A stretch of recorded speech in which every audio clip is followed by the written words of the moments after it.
അപ്പോൾ ദാ നമ്മുടെ അരുമയ്ക്കെരുമയായി ഈ കൊച്ചു രാജകുമാരൻ്റെ ബർത്ത്ഡേ ആണ് കേട്ടോ ഇന്ന്. അതിൻ്റെ സന്തോഷത്തിലാണ് എൻ്റെ കുട്ടി കുളിച്ചൊരുങ്ങി വന്നത്. പിന്നെ കേക്ക് വാങ്ങിക്കൊണ്ട് വന്നപ്പോൾ പറയണോ അപ്പം തന്നെ അവനത് മുറിക്കണം, വൈകുന്നേരം വരെ വെച്ചിരിക്കാനുള്ള ക്ഷമയൊന്നും അവനില്ല.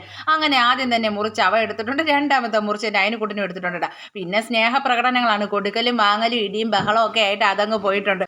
മെനഞ്ഞന്ന് സുന്നത്ത് ചടങ്ങിന് നമ്മൾ ബിരിയാണി വെച്ചതുകൊണ്ട് ഇന്ന് ബിരിയാണി വെച്ചിട്ടില്ലായിരുന്നു കേട്ടോ. പക്ഷേ അവർക്ക് കഴിക്കാനുള്ള ഭാഗ്യം ഉണ്ടായിരുന്നു. ആദിലിന് മദ്രസയിൽ നിന്ന് ഒരു ബിരിയാണി ഇട്ടിട്ടോ, അതിനെ 3 പേരൂടെ ഷെയർ ചെയ്ത് കഴിച്ച്. ഞാനാണെങ്കിൽ മെനങ്ങാത്ത ചൂരച്ചട്ടിയിൽ പുളിശ്ശേരിയും പയറും മെഴുക്കുരട്ടിയും കൂടി ഇട്ട് അടിപൊളിയായിട്ട് കഴിച്ചിട്ടുണ്ട്. അത് കഴിഞ്ഞ് ബർത്ത്ഡേ ആയതുകൊണ്ട് എന്തായിരുന്നാലും നമ്മളൊരു പായസം വെച്ചില്ലെങ്കിൽ മോശമല്ലേ. അങ്ങനെ എൻ്റെ കുഞ്ഞുമോനിക്ക് വേണ്ടി ഒരു പായസവും തയ്യാറാക്കിയിട്ടുണ്ട്. അതും കഴിഞ്ഞിട്ട് ഞാൻ ഇക്കയും കൂടി എൻ്റെ കൊച്ചുമാളുടെ മോളുടെ വീട്ടിലോട്ട്, അതായത് എൻ്റെ അനിയത്തിയുടെ വീട്ടിലോട്ട് പോകാമെന്ന് തീരുമാനിച്ചു. ആഹാ, പോകുന്ന വഴിക്ക് നമ്മുടെ റോഡൊക്കെ ഇത്രയും മനോഹരമായിട്ട് കിടക്കുന്ന കാണുമ്പോൾ തന്നെ ഒരു ഭയങ്കര സന്തോഷമാണ് കേട്ടോ. പുതിയതായിട്ട് ടാർ ചെയ്ത് നല്ല ഭംഗിയായിട്ട് ഇട്ടിട്ടുണ്ട് കേട്ടോ. ഈ റോഡ് പോകുമ്പോഴത്തേക്ക് ഇവിടുത്തെ സൈഡിലോട്ടുള്ള കാഴ്ചകളൊക്കെ നല്ല രസമാണ്. പിന്നെ നമ്മളിതാ 3-ാം വീട്ടിലോട്ട് വന്ന ഒരു കടയിൽ കയറി കുറച്ച് സാധനം വാങ്ങിയിട്ട് നമ്മൾ നേരെ അവളുടെ വീട്ടിലോട്ട് വന്നിട്ടുണ്ട്. അപ്പോൾ അവൾ വീട്ടിന് പുറത്തോട്ട് ഇറങ്ങി നിൽപ്പുണ്ടായിരുന്നു കേട്ടോ. അപ്പോൾ ഈ വീട്ടിൻ്റെ തൊട്ട് താഴെയുള്ള വീട്ടിലാണ് അവൾ താമസം. അങ്ങനെ ഞാനും അവളൊക്കെ വീട്ടിനകത്തോട്ട് വന്ന് നമ്മൾ കാര്യം പറഞ്ഞുകൊണ്ടിരുന്നപ്പോഴത്തേക്കും കൊച്ചുമായും എത്തിയിട്ടുണ്ട് കേട്ടോ.